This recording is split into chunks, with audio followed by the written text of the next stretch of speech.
Quando foi lançado, o filme A Paixão de Cristo dominou a conversa das pessoas por vários meses. Milhões foram expostas ao sofrimento, à morte e até à ressurreição de Jesus Cristo. Foi um fenômeno nós vermos âncoras de telejornais, gurus de mídia, políticos e apresentadores de programas de TV com o nome de Jesus nos lábios, e isso constantemente. Foi realmente algo surpreendente.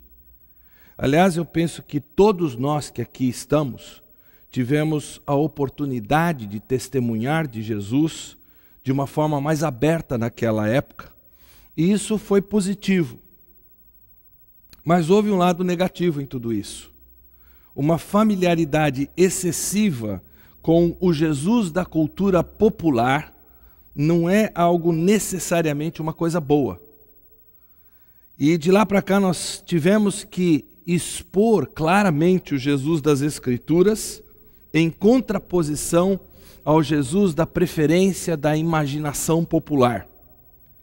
Ainda assim, mesmo que tudo que não tenha aparecido no tal filme esteja presente à Bíblia, fato é que o filme apresentou bem o sofrimento, a morte e até a ressurreição de Cristo. E isso ficou claro porque na tela apareceram as palavras de Isaías: Ele foi traspassado pelas nossas transgressões e moído pelas nossas iniquidades. Portanto, deixou claro que Jesus morreu a favor do pecador.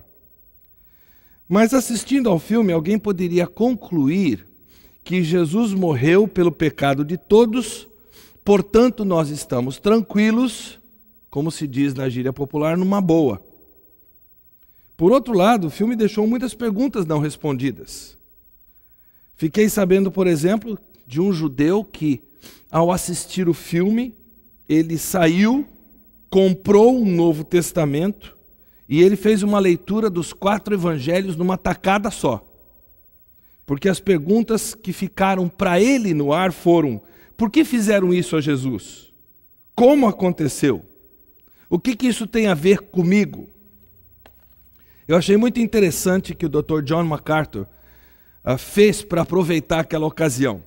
Ele soltou uma reedição do seu filme O Assassinato de Jesus, que eu creio ainda não estar em português. Ele aproveitou a imagem do filme A Paixão de Cristo e colocou um subtítulo no livro: Você assistiu ao filme, agora descubra o que isso tem a ver com você. Porque é necessário esse além da imagem visual. É vital nós olharmos para as Escrituras, para nós entendermos o sentido da cruz. E aproveitando este culto aqui, eu pensei em partilhar com os irmãos alguma coisa sobre a cruz. Mas eu vou me valer de um comentário de uma outra pessoa.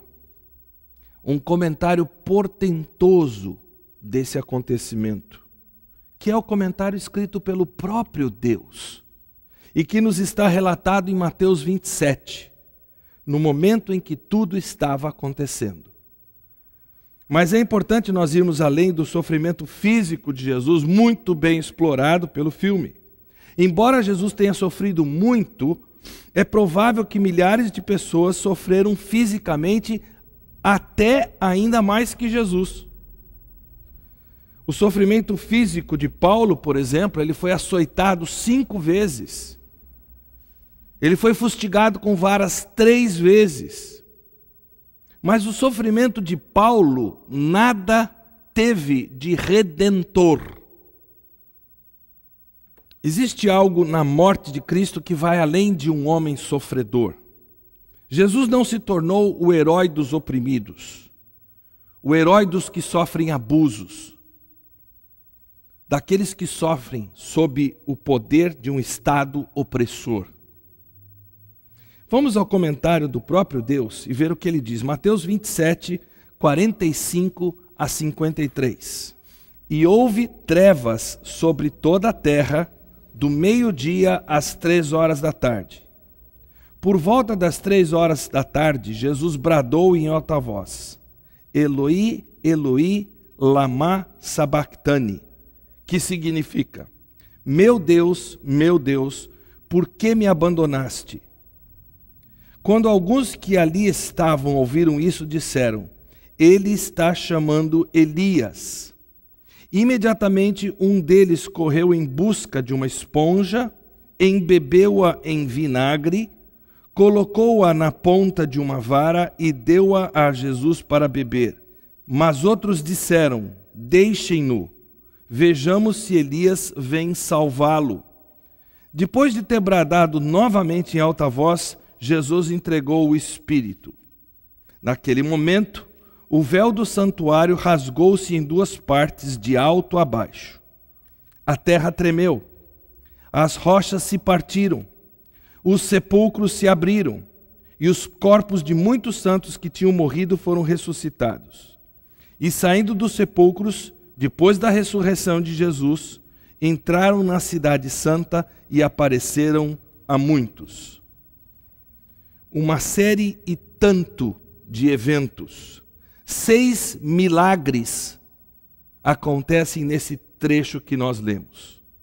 Primeiro milagre, trevas sobrenaturais, no versículo 45. E houve trevas sobre a terra toda, do meio-dia às 3 horas da tarde. Quando Jesus nasceu, em Lucas 2:9, nós lemos que a glória do Senhor brilhou.